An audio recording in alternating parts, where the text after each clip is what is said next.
Anak aku yang paling bagus belaga. Pokoknya paling cantik ngalah-ngalah ke artis Jakarta. Teko artis Sungsang itu jauh pokoknya. Oh ya Allah, mama nak bagus. Ni ngomongnya mencakeong gacun nak kata kebagusan. Lukanya. Biarlah mamanya Cak ini, yang penting anaknya belaga, suaranya bagus. Kau udah Elvi Sukaisi. Nah, penyanyi itu, mama no. Nah, Rita Sugiarto. Penyanyi juga. Nah, Krisdayanti. Ah, sama wae. Ngapa gede kamu? Bukan, aku nak nunjuk tahu kalau dia tuh penyanyi terkenal. Dak suai. Kau dak tahu kalau anak aku ni pecalian doh.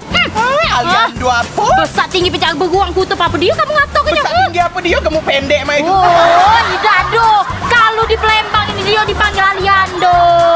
Pokoknya anak aku yang paling bagus, pasti ke kaget 2020 ini kaget anak aku tuh jadi artis ngetop. Mak mana nih anak kamu dikata bagus, aku nak nyinggung, mama cigenannya. Nah itu itu anak aku nak.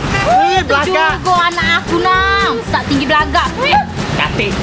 Ini lihat, mami gue itu cantik kemana-mana dibanding mami lo. Yang ini cantik, masih cantik emak gue nah. Kau tahu dak, dia nih artis papan atas Palembang ini. Artis papan atas.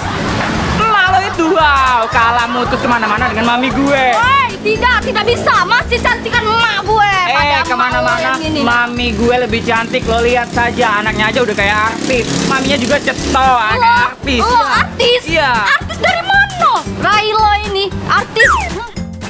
Woi, apa dia? Stop dulu. Kalau dia nyorai kamu nih, aku tahu permasalahannya. Kau udah jadi penyanyi kan? Iya. Kau udah jadi artis kan? Iya. Nah, kalau Cak itu, ini dia. Aku dia ini nih. Kursus singkat. Jadi kalau aku nak jadi artis, baca masuk sini. Bisa. Aku juga jadi penyanyi, bisa juga. Bisa. Contoh anak aku si Aan ini nak, jadi artis sekarang. Coba ke. Jadi nyanyi beda. Aku adalah. Ayo, berarti kita nih harus kesini bang. Masa repot-repot anak kamu belaga.